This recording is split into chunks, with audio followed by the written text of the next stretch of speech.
So I just wanted to do a video today around 5 things that you can do to make sure that your suppliers are on side during times of crisis and uncertainty. These 5 things are within your influence as a company to make sure that you are at the front of the queue when it comes to your suppliers doing you favors or being proactive and helping you out during times of difficulty. So number one, probably not an obvious one, but it's amazing how many companies don't do it, is pay your suppliers on time and communicate with them as well. If they're chasing up invoices or querying things with you, make sure that you answer them fast. If you've got overdues, now's the time, guys, to get them paid. Don't play around with this. If there's one surefire way to upset a supplier and to make sure that he may not be as helpful as you'd like him to be during times of difficulty, it's not paying them on time. I don't need to say any more about it.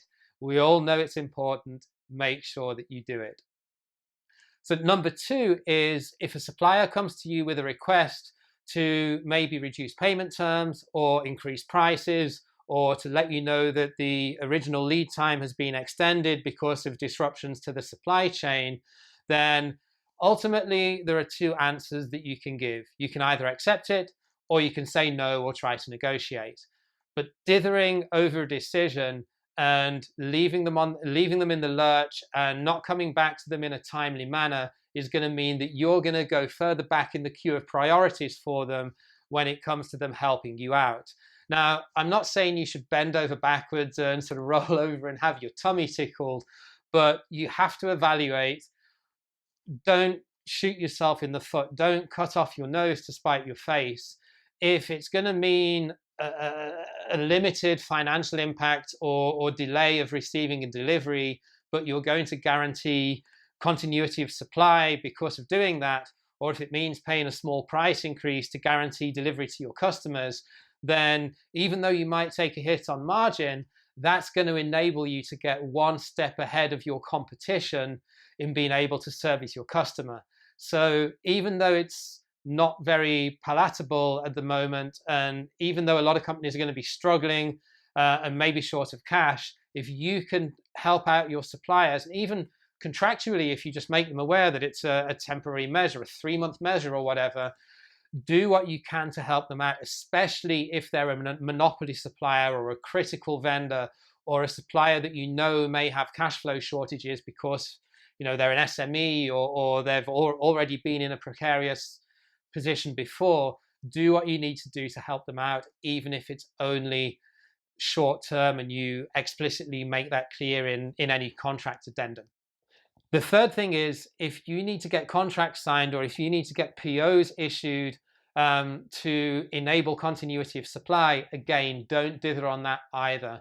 And for anyone that's watching this that's maybe a senior leader, give your staff the power and the decision-making ability to be able to make that call. Because if they have to jump through lots of hoops and go through loads and loads of red tape just to get a decision from some or other boss sitting up in his ivory tower, then just think, what else could those employees be doing during that time to mitigate all of the supply chain problems that are going to be out there?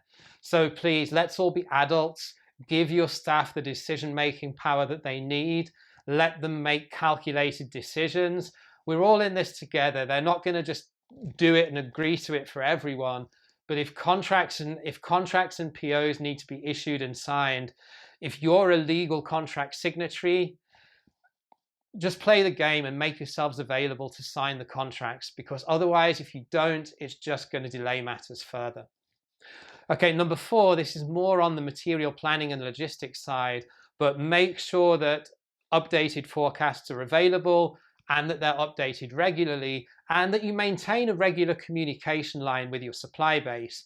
And if your suppliers are calling you and you work in procurement and you don't have those forecasts, then sit with your material planner or call him or get him onto a telephone conference with the supplier and go through it. Even if you don't have the information, make sure that you proactively go out and help them get it, because they're really going to need that to be able to plan their capacity and production. Because ultimately, if this drags on for months or even years, then there's going to be an impact on the wider supply chain, and production's going to be impacted. So the more accurate you can be with your material planning and with your forecasting, then the more likely the supplier is going to go out of his way for you and bend over backwards if you're maintaining a regular, solid line of communication.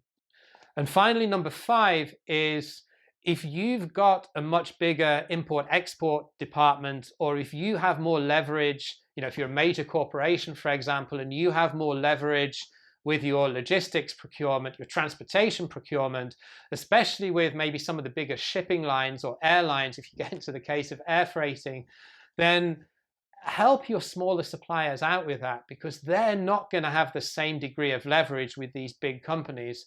And you're all in this together. You're only as strong as your weakest supplier. Remember that, because if one of your critical suppliers is not stable and goes under, or if you're not communicating effectively to them and offering them all of the help that they need, then you're only as strong as that supplier.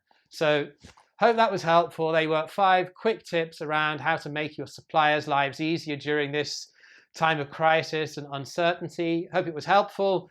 If you've got any more, then leave me a comment, and maybe I'll do a follow-up video if there's some more sort of gems and thoughts of wisdom out there to help combat this.